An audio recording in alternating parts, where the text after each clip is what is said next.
Merci beaucoup, Monsieur le Président. Je voudrais tout d'abord remercier le comité d'organisation de m'avoir invité et également noter que, bien entendu, quand on parle d'un service de réanimation idéal, c'est un petit peu paradoxal, mais on peut difficilement se passer de l'existence de ces services. Je voudrais donc vous dire, après ces quelques éléments rapides sur mon propre parcours, que c'est il y a plus de 100 ans maintenant, 150 ans, que quelqu'un avait réfléchi à la façon de rassembler en un seul lieu tous les éléments dont ont besoin les patients critiques. Nous avons vu également, il y a 65 ans, aux États-Unis, mais aussi au Danemark, des efforts visant à regrouper les patients pour les mettre en observation et les garder en vie. C'est en fait là la naissance des services de réanimation avec des personnels spécialisés. 50 ans se sont écoulés depuis cette époque, 50 ans pendant lesquels l'accent a été mis sur la façon d'améliorer l'issue de la maladie. Nous avions, pendant la phase initiale, laisser de côté l'aspect santé mentale des patients, mais également la dimension des proches de la famille qui sont eux-mêmes parfois malades, soumis à de fortes tensions et dont il faut savoir également s'occuper. Il y a par ailleurs la question du bien-être des personnels et de leur sécurité qui a fait l'objet de beaucoup de recherches également pendant ces 50 dernières années. Et avec toutes ces évolutions, lorsque nous concevons un service des urgences idéal, désormais, il nous faut réfléchir bien plus avant, aller bien au-delà des simples murs, du simple matériel, pour réfléchir à toutes les évolutions et faire évoluer également les procédures que nous mettons en œuvre. Nous avons pris l'habitude au fil du temps de choisir notre matériel pour adapter ensuite nos modes de travail à ce matériel. Désormais, c'est à l'inverse qu'il faut procéder. Et de même, il faut partir des besoins du patient et de sa famille plutôt que de nos propres besoins et de ceux de tous les intervenants au sein du service des urgences. Il importe peu finalement de savoir où se trouve la salle pour la pause café. Ce qui est plus important, c'est de savoir ce dont a besoin le patient. D'où la nécessité de partir d'une vision qu'il faut définir de façon à créer un environnement optimal pour les patients dont la maladie est critique et pour leur famille. Il faut que ce cadre permette également au personnel de se concentrer sur les besoins du patient en termes d'efficacité mais également de sécurité. Et pour obtenir des améliorations, il faut pouvoir parler avec la famille, des proches du patient, car même si nous sommes praticiens, nous ne savons pas ce que c'est que d'être en situation d'être hospitalisé au service des urgences. C'est lorsque vous êtes un proche qui accompagne un être cher aux urgences, vous apprenez énormément de choses sur cet environnement. Nous pouvons apprendre auprès de ses proches. Il faut également mettre ses propres idées à l'épreuve des faits en les confrontant à ces retours d'informations et en essayant d'adapter son approche. Il faut donc une approche différente, une approche qui soit autre. Il ne s'agit plus de partir d'abord de la définition de l'architecture pour essayer à partir de là de satisfaire aux besoins des patients. Il faut bien plutôt adapter l'architecture à ce dont a besoin le patient, le malade qui entre aux urgences, tout en gardant évidemment également en tête l'aspect efficacité et sécurité. Alors pour ce qui est des besoins du patient, il y a un certain nombre d'évidences qui s'imposent désormais, la nécessité d'avoir une chambre privée.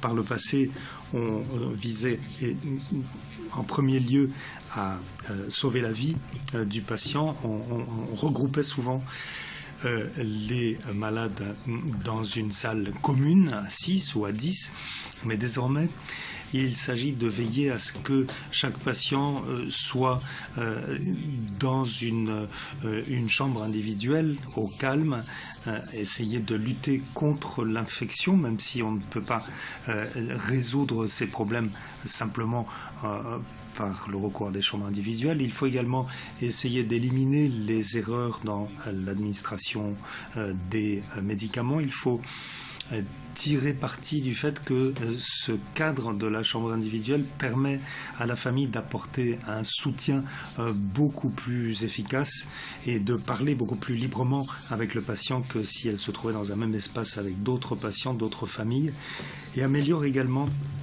la communication, puisque toute l'équipe soignante se sent beaucoup plus à l'aise dans un tel cadre, ce qui débouche sur des taux de satisfaction bien meilleurs, et j'y reviendrai. L'éclairage naturel est également très important. Je ne vais pas vous demander de lever la main si vous n'êtes pas doté dans votre service des urgences d'un éclairage naturel. C'est évidemment là un problème qui n'était pas pris au sérieux jusqu'à la période récente, mais l'alternance entre le jour et la nuit est absolument essentielle. Elle permet d'abaisser les taux d'agitation, la durée du séjour et les taux de dépression. Il faut également que les patients puissent se sentir chez eux. À l'hôpital, il a fallu très longtemps pour que tout ne soit plus peint en blanc dans le style hospitalier. On essaye désormais de rendre beaucoup plus accueillantes les chambres en urgence avec une horloge à bon marché qui coûte peut-être une quinzaine d'euros, un fauteuil, une lampe et d'autres éléments mobiliers qui permettent de rendre l'atmosphère plus conviviale. Les besoins de la famille doivent également être pris en compte. Il faut que les membres de la famille puissent disposer d'un espace de relaxation pour se changer les idées, pour s'aérer un petit peu. Et si on leur propose un espace, c'est quelque chose de très important. Un ordinateur avec accès à Internet, bien entendu, tout le monde a désormais son propre smartphone, mais la télévision par câble, le téléphone, des lieux où l'on peut s'installer, s'asseoir, manger, ce sont là des éléments très utiles pour les proches qui peuvent ainsi s'absenter quelques instants du service des urgences.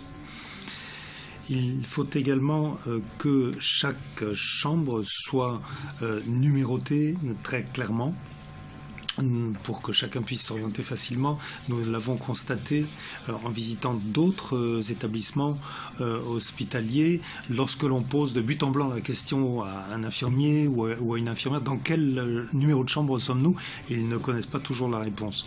Il faut donc veiller à ce qu'il y ait une signalisation en plusieurs langues qui permettent de s'orienter facilement. Il y a un débat qui nous occupe beaucoup autour de la possibilité de venir rendre visite à un patient 24 heures sur 24 et les équipes n'étaient pas très enthousiastes face à cette idée, craignant qu'ils ne trouvent jamais de moment tranquille pour travailler. Mais en réalité, la plupart des membres de la famille ont tendance à arriver tous en même temps lorsqu'il y a des horaires définis pour les visites, alors que lorsque l'accès est libre, les visiteurs se répartissent au fil de la journée et se répartissent également à l'étage de façon à ce que les circulations et l'atmosphère soient beaucoup plus paisibles. Et en réalité, ce n'est que dans les cas les plus graves que l'on retrouve les proches avec une présence même la nuit. Du point de vue de l'ergonomie, de la sécurité, il y a un certain nombre d'idées à développer. Nous en avons une qui nous est chère, qui est celle d'avoir un médecin ou une infirmière au pied du lit. Il y a la question de la fonctionnalité ensuite. Et puis celle de la sécurité. Donc pour ce qui est du premier aspect, décentralisation, il faut imaginer un petit peu ces configurations en piste de course, avec un certain nombre de lits d'urgence qui sont placés à la file. Quand on essaye d'obtenir un éclairage naturel, tout le monde doit être regroupé près de la fenêtre, et c'est quelque chose qui est assez différent de ce que l'on retrouve dans les salles d'urgence communes, où il y a un point d'observation unique qui permet de garder un œil sur ce qui se passe pour tous les patients. Et là, nous sommes dans une configuration qui est tout autre, et il faut ainsi prendre des mesures pour veiller à ce que le suivi des patients soit possible malgré cette décentralisation, avec des postes de travail qui sont proches de chacune des chambres pour que les personnels puissent travailler et observer ce qui se passe en même temps. Là, le choix du matériel est très important également. Il faut veiller à ce que lorsqu'une alarme se déclenche, c'est la bonne personne qui est prévenue, ce qui n'est pas aussi simple qu'on ne pourrait le penser.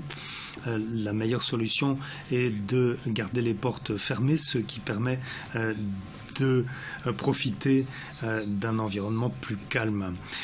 J'ai fait allusion à l'architecture, au bâtiment, mais on peut également appliquer la même idée au matériel. Il faut que le matériel soit adapté aux idées, aux procédures, aux approches que l'on va mettre en œuvre, plutôt que l'inverse. Évidemment, nous sommes tous attachés à telle marque de matériel par rapport à telle autre, mais il faut essayer de se libérer de tout cela et d'analyser plus objectivement les types de matériel dont le profil correspond le mieux à l'approche que l'on souhaite mettre en œuvre. Du point de vue de l'ergonomie, les dispositifs accrochés au plafond, les bras de distribution plafonniers sont très efficaces. On peut ainsi accéder à des pompes par exemple ou à d'autres éléments de matériel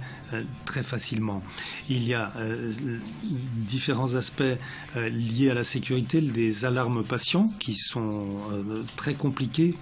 Souvent, les hôpitaux en France par exemple essayent de faire en sorte que les alarmes soient orienté vers les interlocuteurs pertinents pour éviter de déranger tout le monde à chaque fois, mais c'est une tâche qui est assez complexe, et puis il y a des questions de logistique et des questions liées à la pharmacie.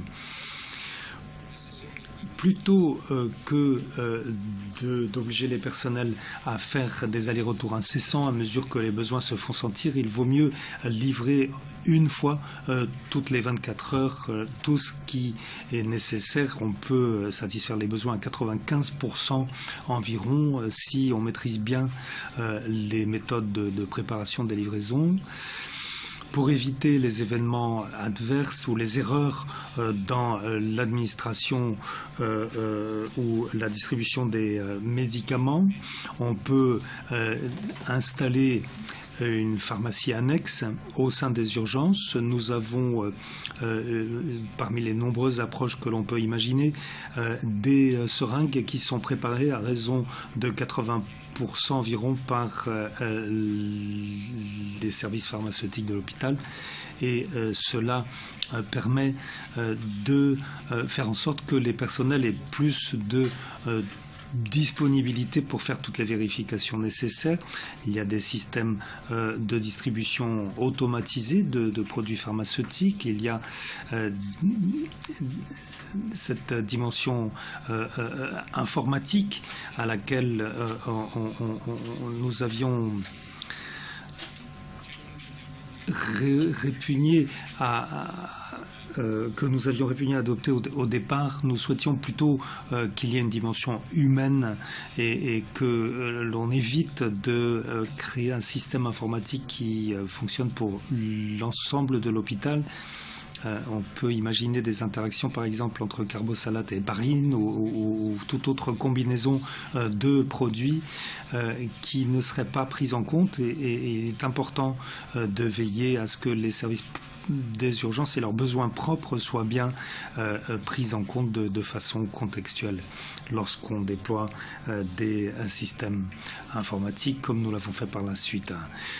Il y a des résultats qui découlent de ce passage d'une salle commune à des chambres individuelles que je vais essayer de vous détailler au fil de ma présentation. Nous avons réalisé un certain nombre de mesures. Voici par exemple l'effet de l'éclairage naturel, donc des heures de jour par rapport aux heures d'obscurité, qui augmente très fortement sur le graphique que vous voyez là, les taux de satisfaction qui sont beaucoup plus élevés, une amélioration de l'ambiance générale du service des urgences. Les patients et leurs proches ont beaucoup apprécié les horaires élargis à 24 heures pour les visites. La disponibilité des personnels pour répondre aux questions et cette possibilité d'avoir des salles d'attente pour les proches. Les patients et leurs proches ont donc rendu hommage à la façon dont les équipes pouvaient répondre à leurs interrogations et nous avons vu une corrélation très étroite entre ces aspects, la satisfaction globale